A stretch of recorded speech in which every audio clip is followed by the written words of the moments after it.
خذ حقنا وحق المسلمين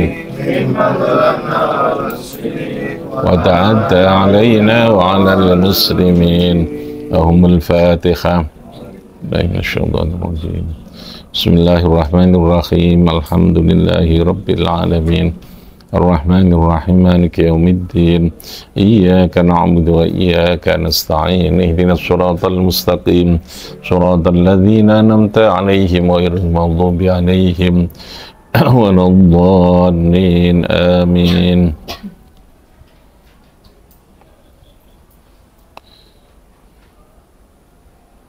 Ketika 11 kali Al-Fatihah. A'udzubillahi minasyaitonir rajim. Bismillahirrahmanirrahim. Alhamdulillahirabbil alamin. Ar-Rahmanir-Rahim Maliki yaumiddin. Iyyaka na'budu wa iyyaka nasta'in. Ihdinas siratal mustaqim siratal ladzina an'amta 'alaihim ghairil maghdubi 'alaihim waladdallin. Amin. Bismillahirrahmanirrahim. Alhamdulillahi rabbil alamin. Ar-Rahmanir-Rahim Maliki yaumiddin. Iyyaka na'budu wa iyyaka nasta'in. Ihdinas siratal mustaqim siratal ladzina an'amta 'alaihim ghairil maghdubi 'alaihim waladdallin. Amin. Bismillahirrahmanirrahim. Alhamdulillahi rabbil alamin. Ar-Rahmanir-Rahim Maliki yaumiddin. Iyyaka na'budu wa iyyaka nasta'in. Ihdinas siratal mustaqim siratal ladzina an'amta 'alaihim ghairil maghdubi 'alaihim waladdallin. Amin. Bismillahirrahmanirrahim. Alhamdulillahi rabbil alamin. Ar-Rahmanir-Rahim Maliki yaumiddin. Iyyaka na'budu wa iyyaka nasta'in. Ihdinas siratal mustaqim siratal ladzina an'amta 'alaihim ghairil maghdubi 'alaihim waladdallin. Amin. Bismillahirrahmanirrahim. Alhamdulillahi rabbil alamin. Ar-Rahmanir-Rahim Maliki yaumiddin. Iyyaka na'budu wa iyyaka nasta'in. Ihdinas siratal mustaqim siratal ladzina an'amta 'alaihim ghairil maghdubi 'alaihim waladdallin. Amin. Bismillahirrahmanirrahim. Alhamdulillahi rabbil alamin. Ar-Rahmanir-Rahim Maliki yaumiddin. Iyyaka na'budu wa iyyaka nasta'in. Ihdinas siratal mustaqim siratal ladzina an'amta 'alaihim ghairil maghdubi 'alaihim waladdallin. Amin. Bismillahirrahmanirrahim. Alhamdulillahi rabbil alamin. Ar-Rahmanir-Rahim Maliki yaumiddin. Iyyaka na'budu wa iyyaka nasta'in. Ihdinas siratal mustaqim siratal ladzina an'amta 'alaihim ghairil maghdubi 'alaihim waladdallin. Amin. Bismillahirrahmanirrahim. Alhamdulillahi rabbil alamin. Ar-Rahmanir-Rahim Maliki yaumiddin. Iyyaka na'budu wa iyyaka nasta'in. Ihdinas siratal mustaqim siratal ladzina an'amta 'alaihim ghairil maghdubi 'alaihim waladdallin. Amin. Bismillahirrahmanirrahim. Alhamdulillahi rabbil alamin. Ar-Rahmanir-Rahim Maliki yaumiddin. Iyyaka na'budu wa iyyaka nasta'in. Ihdinas siratal mustaqim siratal ladzina an'amta 'alaihim ghairil maghdubi 'alaihim waladdallin. Amin. Bismillahirrahmanirrahim. Alhamdulillahi rabbil alamin. Ar-Rahmanir-Rahim Maliki yaumiddin. Iyyaka na'budu wa iyyaka nasta'in wa iyyaka nasta'in wa iyyaka nasta'in wa iyyaka nasta'in wa iyyaka nasta'in wa iyyaka nasta'in wa iyyaka nasta'in wa iyyaka nasta'in wa iyyaka nasta'in wa iyyaka nasta'in wa iyyaka nasta'in wa iyyaka nasta'in wa iyyaka nasta'in. Ihdinas siratal mustaqim siratal ladzina an'amta 'alaihim ghairil maghdubi 'alaihim waladdallin. Amin.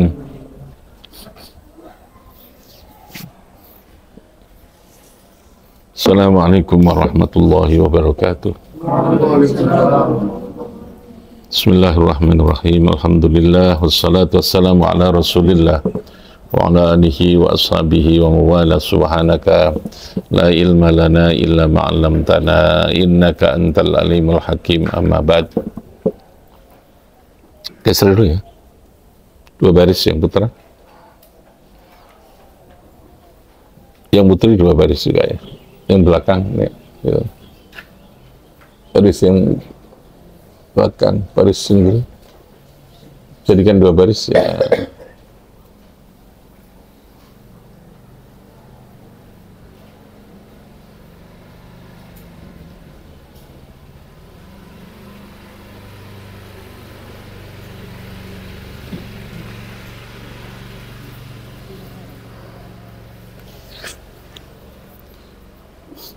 Oke, bismillahirrahmanirrahim. Masih bicara tentang hukum ibadah. Ya, kemarin kita bicara tentang ibadah mahdhah yang berupa salat ya. Jadi salat itu jadi begini, ibadah itu ada yang wajib, ada yang sunnah. Kalau yang wajib itu yang harus dilakukan ya.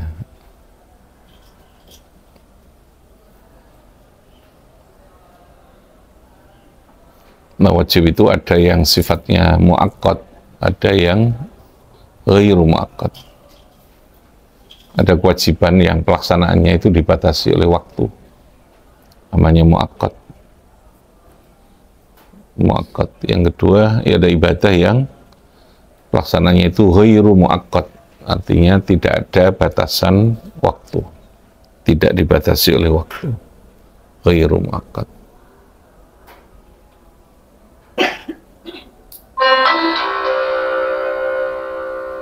Saatnya jam kedua dimulai. Jadi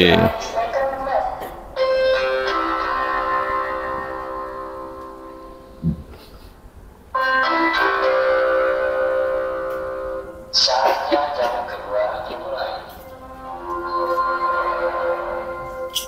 It's time to play the second left.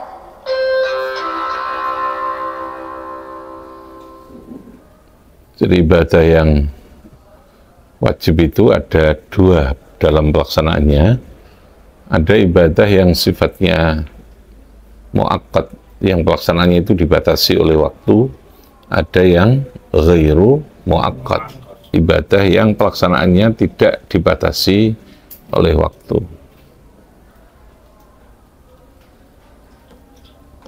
Kalau ibadah itu muakkad, maka tentu ada dua kewajiban. Satu, kewajiban melaksanakan ibadahnya sesuai dengan prosedur ya, sesuai dengan ketentuan. Yang kedua adalah melaksanakannya harus sesuai dengan waktu. Nah, waktu itu menjadi ketentuan yang dipersyaratkan di dalam pelaksanaannya itu. Bisa ulangi, ada ibadah apa? Wajib yang sifatnya apa? Muakkad, ada yang apa? Ghairu muakkad. Kalau yang muakkad karena dibatasi oleh waktu, maka tentu kewajiban itu harus dilaksanakan sesuai dengan waktu yang ditentukan itu. Maka nanti kalau muakkad, ada batas awal kapan kewajiban itu masuk, ada batas akhir. Sehingga ada awalil waktu, ada akhirul waktu. Sepanjang masih berada dalam interval waktu yang ditentukan, sesuai dengan batas awal dan akhir, maka dia dianggap masih melaksanakan di dalam waktu itu. Nah, itu yang disebut dengan pelaksanaan yang bersifat adaan mu'adah. Ada itu artinya melakoni kewajiban sesuai dengan waktu yang ditentukan itu. Tapi kalau sudah di luar waktu yang ditentukan karena sesuatu hal, maka itu namanya qadha. Di luar itu berarti setelahnya ya. Karena sebelumnya tentu tidak sah ya. Kalau setelahnya karena alasan tertentu yang diperbolehkan. Jadi kalau sudah kelewat dari waktu yang ditentukan, itu namanya qadhaan. Apa namanya? Qadhaan.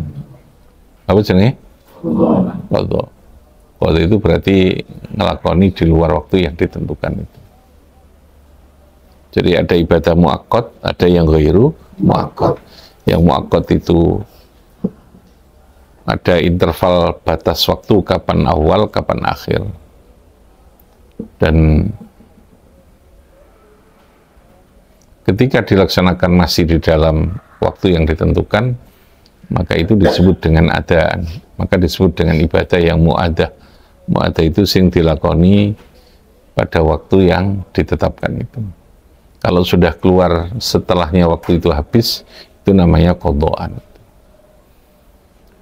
Nah, qadha itu ada dua kemungkinan. Ada qadha yang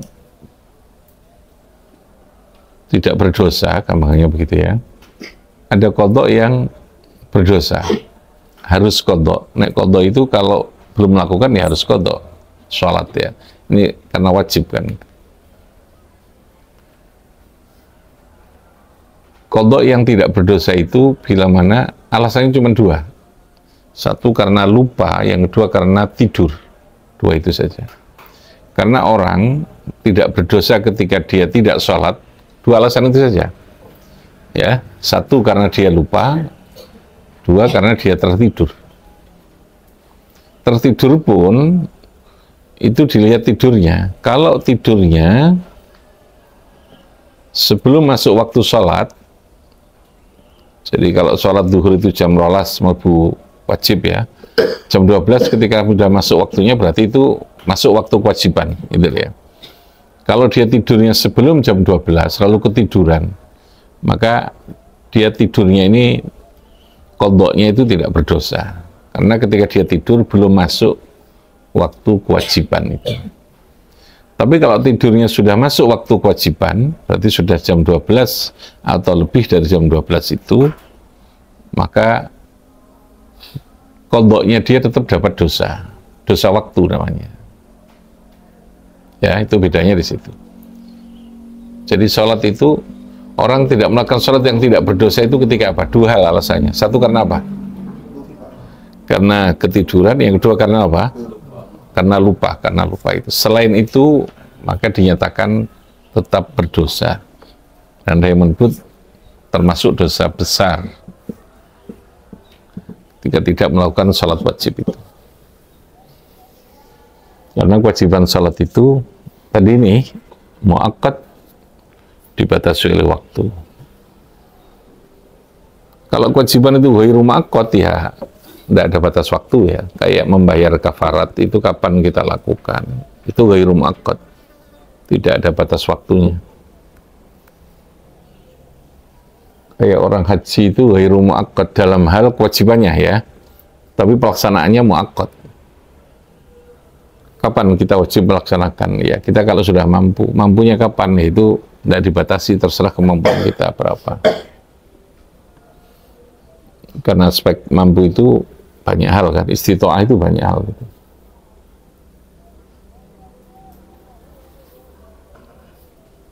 Jadi ada kewajiban itu yang muakkad, yang ghairu apa? Muakkad tadi. Kalau muakkad itu konsekuensinya ada interval waktu, ada batas waktu kapan dia dilaksanakan. Maka dalam fikih itu ulama lalu membagi waktu yang berkaitan dengan pelaksanaan ibadah itu ada waktu yang afdol, ada waktu yang jawaz, ada ikhtiar, ada karoha, ada takhrim, terutama untuk waktu yang asar. Asar dan subuh itu dibagi dalam waktu-waktu itu. Itu muakkad dan apa? Ghairu muakkad. Itu salat kategorinya apa ibadahnya? Muakkad. Kenapa? Karena dibatasi waktu. Kalau melaksanakan di dalam waktu namanya apa? Adaan. Apa namanya? Adaan. Lillahi ta'ala, adaan itu ya karena dalam waktu. Namanya mu'adah. Tapi kalau sudah selesai habis waktunya dia baru salat, maka itu namanya qadhaan. Apa namanya? Qadhaan. Kalau faktornya karena waktu. Kalau faktornya karena ada cacat dalam hal rukun atau syarat, maka dia mengulang kembali, itu namanya i'adah, baik di dalam waktu maupun di luar waktu. Tadi kita sholat, ternyata baju yang dipakai itu najis, sholat zuhur, najis, berarti tadi kan tidak sah. Ketika kita ingat, baik ingatnya itu masih di dalam waktu atau di luar waktu, kita harus mengulang sholat. Mengulang itu namanya apa? I'adah, kembali ya, i'adah, kembali. Mengulang lagi itu namanya. Mengulang sholatnya itu.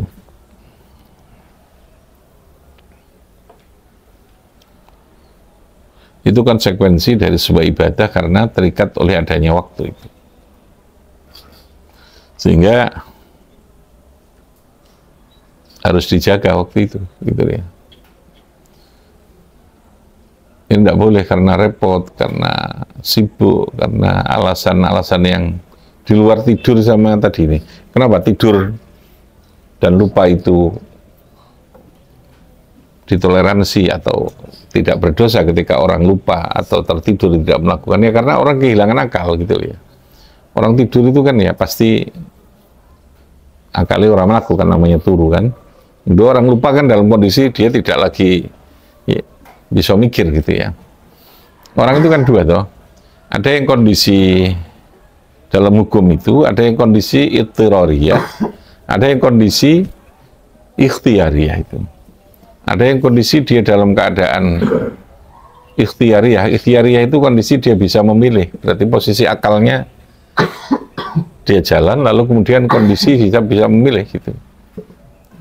Kalau ittirariyah itu kondisi yang dia tidak bisa memilih, mungkin karena tadi tertidur, kan kayak Somil, karena akalnya tidur ya, atau karena dipaksa untuk tidak melakukan ya. Itu berarti posisi seperti tidak punya akal. Ayo kamu kalau sholat kamu saya bunuh, namanya begitu ya. Nah, artinya kondisi seperti itu seperti tidak punya akal. Karena apa? Dia tidak punya pilihan gitu ya. Maka tentu tidak berdosa ketika tidak, ya karena dipaksa itu tadi ya. Posisi akalnya memang cek ono, cek iso mikir, tapi dia tidak bisa mengeksekusi pilihannya dalam berpikir untuk bertindak itu tadi gitu ya. Namanya ittirariyah itu. Dalam semua hal. Maka tumbuhan hukum dalam Islam itu, satu Islam kalau ibadah, yang kedua adalah akal, akilun balihun. Apa namanya? Akilun balihun. Karena agama tidak mungkin mewajibkan sesuatu terhadap orang yang dia dalam posisi yang belum bisa berpikir, belum balik, ya, belum mukallaf gitu ya, atau dia kondisi sudah balik tapi dalam posisi yang dia tidak punya kesadaran. Ya, tidak punya apa? Kesadaran itu.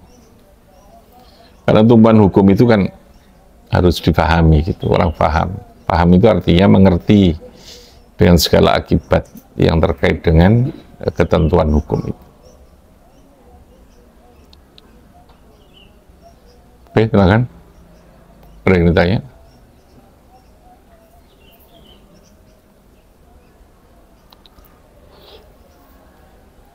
Itu yang berkaitan dengan apa? Kewajiban. Kewajiban apa? Melaksanakan hukum syariat itu. Udah, silakan ya.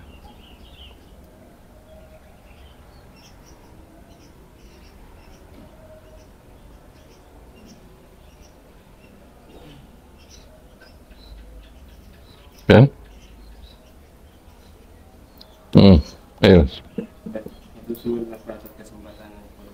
Kalau berarti tangkut soal permasalahan ini saat waktu berhenti, jadi ini kan kadang ini kan posisinya kan kadang memang masih ragu-ragu ini sudah selesai atau belum. Dan itu kalau melewatkan waktu sholat itu kenapa harus digoda atau seperti apa?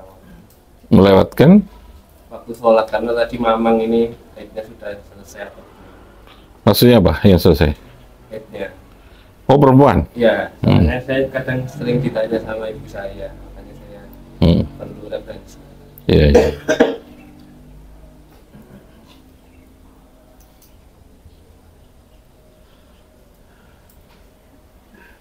Orang perempuan yang sedang dalam keadaan haid. Ya, gitu Mat ya. Lalu ragu-ragu sudah selesai apa tidak? Ya, dipastikan dulu. Ada ketentuan untuk menentukan haidnya itu selesai apa tidak. Ada tata cara ya. Dipastikan, dilihat, lalu kemudian kalau sudah dinyatakan bersih, tidak lagi keluar, berarti dia sudah dalam keadaan suci. Jadi sekali lagi kalau menentukan hukum apapun itu harus berdasarkan fakta. Fakta itu kepastian. Ya. Fakta ya. Tidak bisa lalu kok perasaanku semari ya gitu ya. Nggak. Artinya kalau dalam fikih harus dilihat dengan menggunakan alat tertentu sampai dipastikan bahwa apa namanya tidak haid, sudah tidak lagi keluar darah itu. Inqa itu artinya bersih sampai bersih. Ya, ketika fakta yang ada itu memang sudah kita nyatakan bersih, ya berarti baru masuk kewajiban melaksanakan sholat itu. Sehingga ulama fikih itu ada yang menggambarkan begini, kalau Anda posisi bersih itu di saat asar, maka kemungkinan bersih itu kan tidak ketika asar saja, mungkin zuhur sudah gitu ya. Maka Anda diharuskan untuk qadha sholat zuhurnya juga gitu. Karena dimungkinkan, ini sebagian ulama begitu ya, secara fikih itu. Karena potensi itu berarti dzon ya. Dugaan kuat kita tadi zuhur kita sebenarnya sudah suci. Ya, sudah suci. Jadi sholat yang di situ bisa dijamak itu biasanya lalu ketika kita posisi dalam keadaan apa sucinya itu pada sholat kedua, kalau zuhur asar berarti jamaknya sucinya ketika apa? Asar ya, kita yakinnya itu. Maka zuhurnya juga kita qadha itu. Mau kemungkinannya, nah kemungkinan itu karena ada potensi, kemungkinan tetap potensi dzon namanya, lebih besar ya. Tapi kalau yang asarnya suci itu kan sudah yakin betul karena sudah dicek, sudah diteloi gitu. Ya. Tapi kalau seperti sholat maghrib, enggak. Maghrib dan isya, iya. Sholat subuh itu enggak, karena tidak ada kaitan dengan apa? Jamak itu tadi ya. Potensinya, zuhur bisa dijamak dengan apa? Asar. Kalau maghrib jamak dengan apa? Isya. Maka tentu ketika di isyanya kita suci, potensinya maghrib tadi ini kita juga sudah suci. Tapi karena kita memastikannya adalah ketika isya, maka maghrib tadi belum sholat. Jadi intinya kalau masih mamang jangan sholat malah. Paham ya? Karena haram sholat itu. Pastikan dulu. Tapi karena kita memastikannya di isya, lalu kemudian maghrib ini masih mamang, ya ulama ya qadha saja lah, tidak apa-apa. Karena untuk sholatnya kan harus dalam keadaan apa? Suci tadi. Itu solusinya seperti itu. Jadi satu, tetap pastikan dulu ya apakah sudah suci atau tidak gitu. Yang kedua, ketika sudah suci pada waktu yang kedua, sholat kedua ketika itu sholat yang bisa dijamak, jadi apakah di asar atau di isyanya, maka ketika kita sholat asar dalam kondisi yang pasti suci, yang zuhur tadi karena ada potensi sudah suci, diqadha gitu. Anjurannya begitu. Tapi kalau tidak, karena ada pendapat ya, artinya pendapat yang hati-hati, jalan keluarnya tadi ya sholat wae, tapi sholatnya asar kalau kamu ragu-ragu ketika zuhurnya tadi itu ya. Oke, silakan Doi. Ayo Mas. Misal setelah pas sholat jamaah maghrib, imam sudah baca Al-Fatihah, mau rukuk, kita ada rasa lupa atau bingung, kita sudah Al-Fatihah nopo dari Ketika apa? di rakaat kedua. Setelah pas maghrib, jamaah mungkin mau rukuk, kita baru ada rasa was-was. Apakah sudah berjamaah? Berjamaah. Kalau di rakaat ketiganya misalnya di lain waktu, ternyata kita pas rukuk juga mau rukuk, pas di maghrib juga di rakaat ketiga kita juga was-was juga. Apakah sudah Al-Fatihah nopo dari pasti saat itu berikutnya? Kalau sholat berjamaah, maka ditanggung dengan imam. Jadi imam itu memberikan jaminan terhadap rukun yang sifatnya qauli. Paham ya? Nah, terus saja ikut salam biasa seperti biasa. Tapi kalau kita sholat sendiri, kita ragu-ragu, maka dikembalikan ke hukum asal, bahwa asalnya berarti belum membaca, gitu ya. Berarti belum ada rukun yang belum kita lakukan. Maka nanti menambah lagi 1 rakaat. Baru kemudian sujud sahwi. Ya. Jadi pada rakaat kedua atau ketiga atau pertama yang kita ragu-ragu, kemudian semua gak Fatihah. Itu mana ya? Maka ditambah lagi karena rakaat yang kita ragu-ragu itu berarti dinyatakan belum sah. Ya. Tidak semua sholatnya tidak sah, enggak. Hanya 1 rakaat tadi yang dinyatakan belum, dinyatakan sempurna, maka kita menambah lagi 1 rakaat itu. Ya. Berarti sholatnya jadi ini petang rakaat. Karena rakaat yang kita ragu-ragu dinyatakan tidak ada. Sama dengan orang tawaf itu, ketika putaran ketiga dia ragu-ragu atau dia kentut secara yakin, ya dia harus berhenti, lalu wudhu dulu, kemudian memulai lagi tawaf dari Hajar Aswad untuk putaran yang ketiga. Yang 1, 2 tetap sah. Mulainya dari Hajar Aswad, bukan mulainya dari arah yang dia kentut, tidak. Mau segini kan sah, kemudian muter untuk separuh ya terus dia kentut, wudhu terus lagi enggak, karena yang dinyatakan mulai dari mana? Dari awal tadi itu. Fikirnya seperti itu. Tapi kalau makmum dengan imam tidak apa-apa, karena rukun qauli itu ditanggung oleh imam. Sama dengan ketika kita tertinggal makmum masbuk ya, gak sempat mau coba Fatihah, imam sudah posisi ruku, ya sudah ikut saja langsung ruku. Sah sudah rukunya itu dalam. Artinya rakaat pertama atau rakaat yang kita nututi itu berarti sudah menyatakan sah meskipun gak sempat mau coba Fatihah itu. Oke, lagi. Terus ya Pak Yai, ini yang saya tanyakan mengenai rukso sholat itu kita bisa mengatur sholat saat kita perjalanan katanya. Sedangkan di riwayat itu Kita apa? Bisa? kita bisa mengatur sholat saat Udah boleh. Mengqadha itu hanya boleh ketika tadi lupa atau tidur. Jadi kalau rukhsah itu namanya jamak. oh gini. Ya, jamak atau qasar bentuknya. Tapi kalau qadha itu tetap tidak boleh. Artinya begini, saya gambarkan dulu. Umumnya kamu pergi ya, set gitu. Saya tak sholat nomahnya, gak sholat dalan gitu. Karena repot ini, atau karena pakaian saya kotor atau najis tadi itu saya tidak boleh. Tetap sholat atau nonggone dalan itu tadi, meskipun pakaiannya dalam keadaan najis bahkan. Tapi nanti nomah, iya ada. Melakukan apa? Iya ada. Karena ada kewajiban waktu tadi. Nah yang boleh itu qasar dan jamak itu bentuk rusuhnya. Meninggalkannya tetap tidak boleh. Terus gimana? Ya. Nah itu karena di satu riwayat kan di setiap waktu sholat pasti ada keberkahan ya. Di situ juga kita dianjurkan untuk hormatil waktu. Nah itu terus pun dia apakah itu kita sholat seadanya? Maksudnya apa? Kalau semua di perjalanan terus kita masih di kereta atau di bis Iya. gitu apa ya? Jadi namanya lihurmatil waktu sholatnya. Harus itu. Tanpa wudhu. Iya nggak apa-apa, tanpa wudhu. Tapi nanti melakukan apa? Iya ada.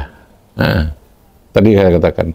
Karena sholat yang kita lakukan dalam posisi yang tidak sempurna secara syarat rukun. Tapi kalau ada kewajiban waktu, maka kita harus tetap waktu. Itu istilah fikihnya namanya sholat lihurmatil waktu.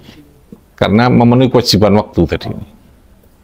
Tapi karena ketika sholatnya tidak sempurna secara syarat rukun, maka setelahnya kita harus apa? Iya ada. Harus apa? Iya ada. Kapan iya ada dilakukan? Terserah kita bisanya. Artinya ketika kita sudah bisa menyempurnakan syarat rukun itu di rumah, masih ganti baju, sampai ya segera sholat. Di dalam waktu boleh, di luar waktu boleh. Jadi umpamanya kamu pergi sini Surabaya, sampai rumah kan 1 jam ya toh. Di tengah jalan aku angkat sholat di dalam keadaan najis, ya oke sholat saja, tetap. Sampai rumah masih waktu zuhur masih ada, terus gimana? Ya iya ada di saat zuhur. Atau kita nyampe rumah sudah waktunya habis, ya iya ada di sholat asar itu. Ya ada itu sama dengan qadha. Lakukan di waktu di mana kamu ketika itu sudah bisa melakukan. Lali ya toh, tidak perlu nunggu lali sholat subuh jam 7 atau ketiduran jam 7 baru bangun. Tidak kudu ngenteni qadha besok saat sholat subuh, tidak. Paham ya? Ya ketika jam 7 itu kamu langsung sholat. Dan bahkan disunahkan tetap baca keras. Ben konangan nek qadha. Ya. Bedakno karo duha karo qadhaan subuhnya lah ben konangan. Ada kunuti barang. Ini kunuti piye iki. Ya, berarti qadha kan gitu. Jadi qadha dan i'adah itu kapan dilakukan? Ketika sudah bisa melakukan, ketika ingat. Ya kalau itu ketika sudah bangun tidur, meskipun sudah keluar waktu, atau ya kalau qadha pasti sudah keluar waktu. Atau kalau tadi lihurmatil waktu ya ketika dia sudah bisa menyempurnakan, baik di dalam waktu masih ada atau di luar waktu tadi itu. Makanya tadi saya katakan kenapa saya menjelaskan ada muakkad, ghairu muakkad itu penting, karena terkait dengan kewajiban dalam hal kepatuhan waktu tadi itu. Maka sampai muncul namanya salat apa? Lihurmatil waktu. Ada salat adaan, ada salat qadhaan, ada salat i'adatan itu. Itu terkait dengan persoalan kewajiban yang sifatnya apa? Muakkad tadi itu. Kewajiban apa? Yang sifatnya muakkad. Kalau yang ghairu muakkad ya nggak ada qadha istilahnya. Kita bebas melakukan kan waktunya itu. Makanya lalu menjadi syarat al-ilmu bidukhulil waqt. Nah, itu dalam fikih itu. Al-ilmu bidukhulil waqti. Untuk melakukan sholat, orang harus yakin sholat. Ketika dia mau sholat itu, waktunya sudah masuk. Paham ya? Al-ilmu bidukhulil waqti itu. Kalau ragu-ragu tidak boleh. Ragu-ragu sekali lagi tidak bisa menjadi penetapan keputusan hukum. Ketika Anda menyatakan saya mau sholat, itu kan mengambil keputusan hukum namanya. Ya, hukum apa? Pelaksanaan sholat. Hukum apa? Pelaksanaan sholat. Harus didasarkan pada kepastian. Pasti melbu apa durung sholatnya. Ya, gitu waktunya gitu ya. Maka syaratnya dalam fikih itu untuk dia sholat itu kudu al-ilmu bidukhil waktu, di samping menutup aurat ya, dengan pakaian yang suci, di tempat yang suci, harus wudhu syaratnya. Syarat lagi termasuk al-ilmu bidukhulil waktu. Tidak boleh ragu-ragu, iki masuk apa durung ya, koyes masuk, terus dia maksa sholat, tidak boleh. Kalau bilang koyes masuk berarti kan mesti ragu-ragu. Pastikan dulu. Pastikan dulu. Dipastikan ternyata salah gitu ya, harus i'adah tadi. Harus melakukan apa? I'adah.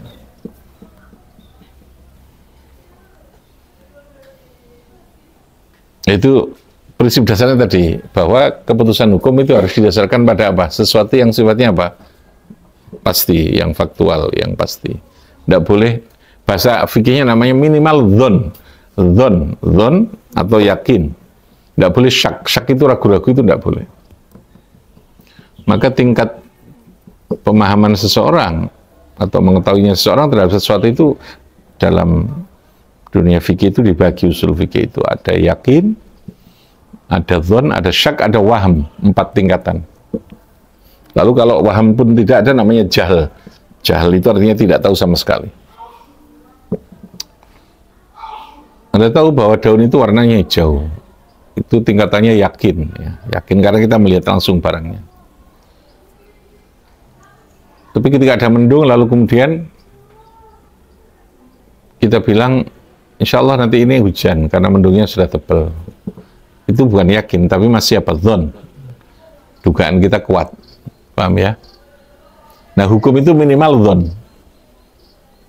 Karena tidak semua hukum kita tahu. Anda akan menuduh seseorang membunuh, kan tidak mungkin hakim itu mengetahui. Maksud tiap kejadian dia ada di tempat, dia bukan malaikat kan? Ya, pasti berdasarkan fakta kan? Fakta-fakta, data-data. Data ini kan dia tidak melihat langsung. Tapi dia dengan itu dhon, dia akan muncul keyakinan. Keyakinan hukum itu namanya dhon. Paham ya? Dari mana? Dari fakta-fakta, bukti-bukti, dari apa namanya saksi, dari ini. Ya. Lalu dia membuat keputusan, oh ya sudah, ini berarti satu, ada pembunuhan, yakin ada pembunuhan. Tinggal persoalannya pembunuhannya disengaja apa tidak. Itu kan?